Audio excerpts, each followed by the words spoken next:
6 countries, 6 official complaints, 6 completely different stories. At first glance, they had nothing in common. One nation questioned a referee, another challenged a VAR decision, a third complained about travel restrictions. One accused technology of changing the result of a match. Another claimed its players were denied equal conditions before kickoff. And one federation demanded a full investigation after believing its World Cup dream had been stolen. None of these countries were working together. None of them shared the same opponents, the same referees, or even the same problems. Yet every single complaint landed on the same desk at FIFA headquarters. That is where this story becomes impossible to ignore. Because this is not simply about one controversial decision or one unlucky match. It is about a growing pattern that slowly spread across the biggest tournament in football. A pattern that left players confused, coaches furious, and millions of fans asking the same uncomfortable question. Were these just isolated mistakes?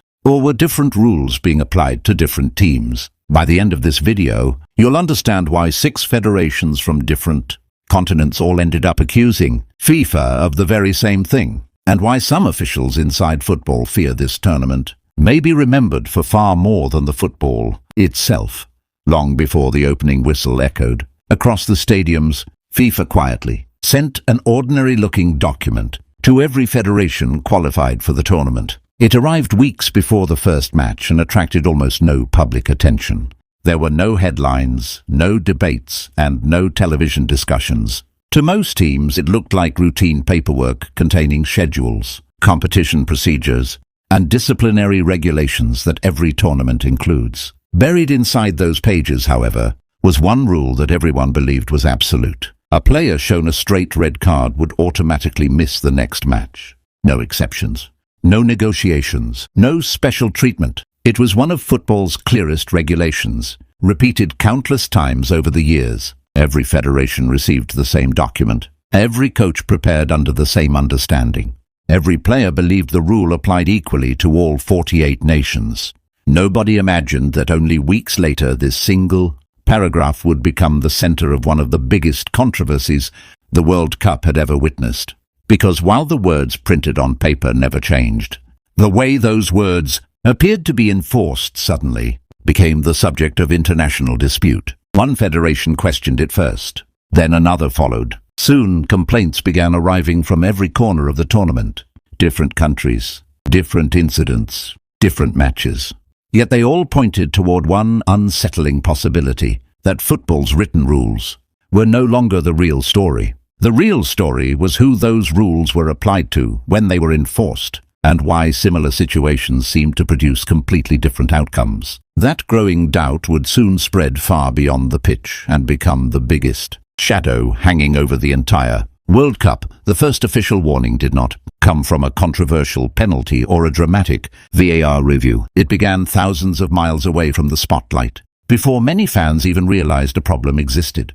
Iran arrived at the World Cup carrying a challenge no other team had to face. Because of travel restrictions, the squad could not operate like every other nation. Instead of staying inside the host country throughout the tournament, they were forced to base themselves across the border in Mexico. Before every match, they traveled into the United States. After every match, they had to leave again and repeat the same exhausting journey days later. While other teams recovered, trained and prepared in one location, Iran spent valuable time crossing borders instead of focusing on football. Following their opening match, head coach Amir Galanoy publicly described his team as competing under conditions no World Cup side should ever experience. Soon afterward, the Iranian Football Federation submitted an official letter to FIFA. Their complaint was carefully written. It did not accuse anyone of corruption. It did not demand special treatment. Instead, it focused on one simple principle: equal conditions for every team. That phrase would soon appear again and again in complaints from completely different countries. At first, almost nobody outside Iran paid attention. To most football fans, it sounded like a political issue rather than a football story. But looking back now, many believe that letter marked the moment the tournament's biggest controversy quietly began. Only days later, another incident pushed those concerns even further. This time it involved one of the tournament favorites, Brazil. During a crucial group stage match, Vinicius Jr. appeared to score after winning possession and calmly finishing past the goalkeeper. The referee initially pointed toward the center circle, confirming the goal. Brazilian players celebrated. Scottish defenders prepared for the restart. Then everything suddenly stopped. VAR called the referee to the monitor.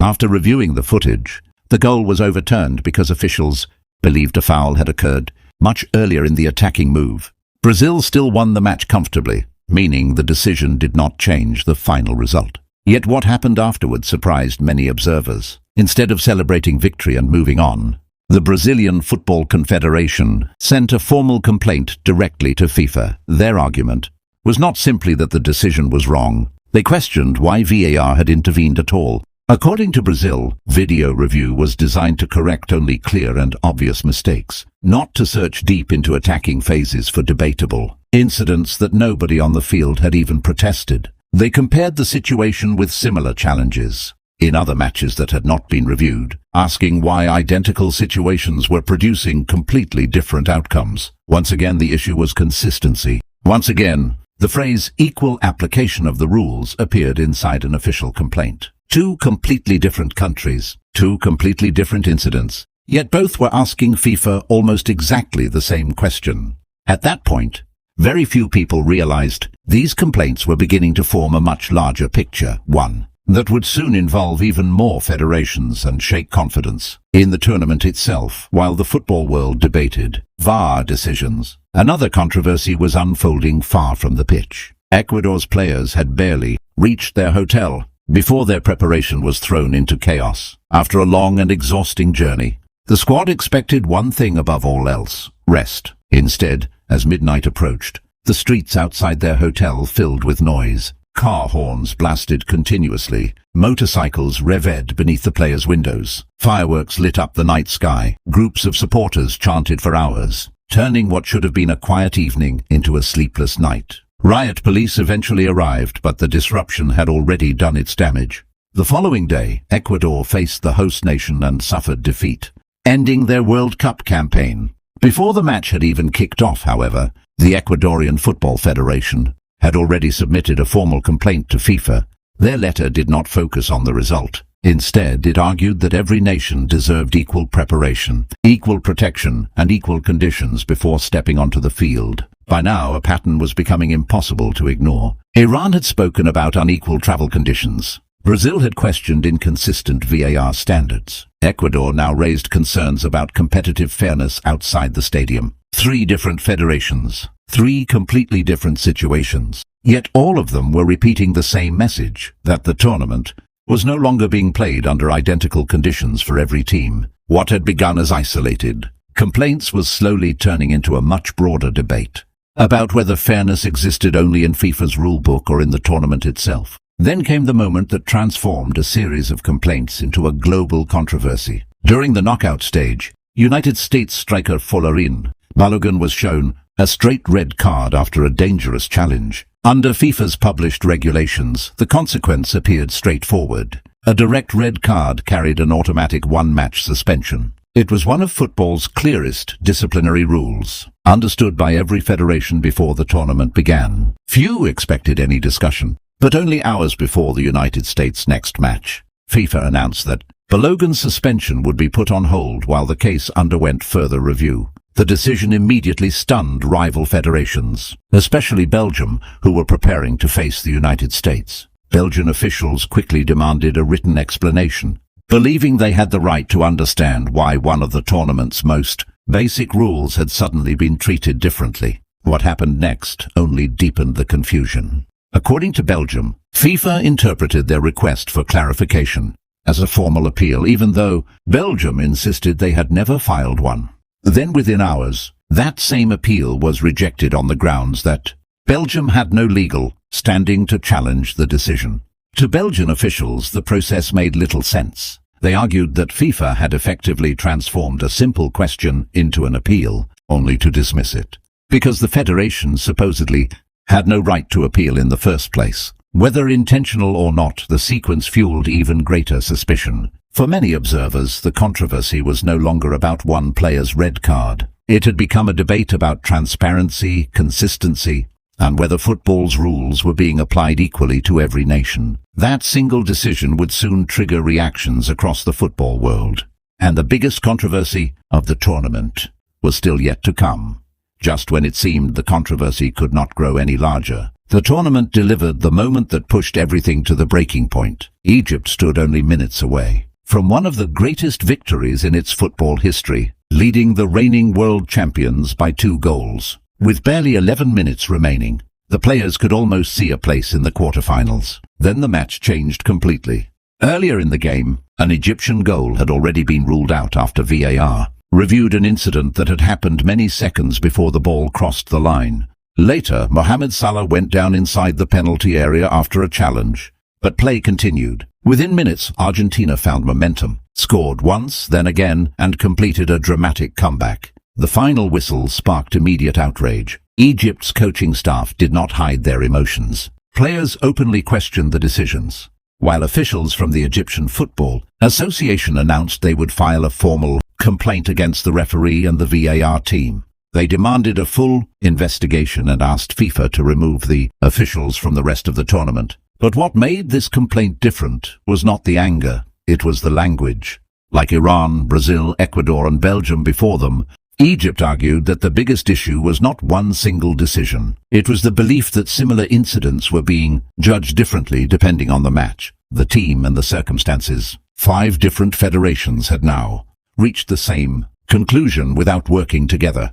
That coincidence was becoming harder and harder to dismiss. Then a 6th federation entered the story, and suddenly the debate was no longer just about referees, it was about trust. Croatia questioned the use of semi-automated technology after a crucial goal was disallowed because the match ball's sensor detected the slightest touch before the finish. Their complaint was not that technology existed. It was about how that technology was being interpreted, and whether every team could be confident it was being applied consistently. By this point, 6 federations from different continents had submitted official concerns to FIFA.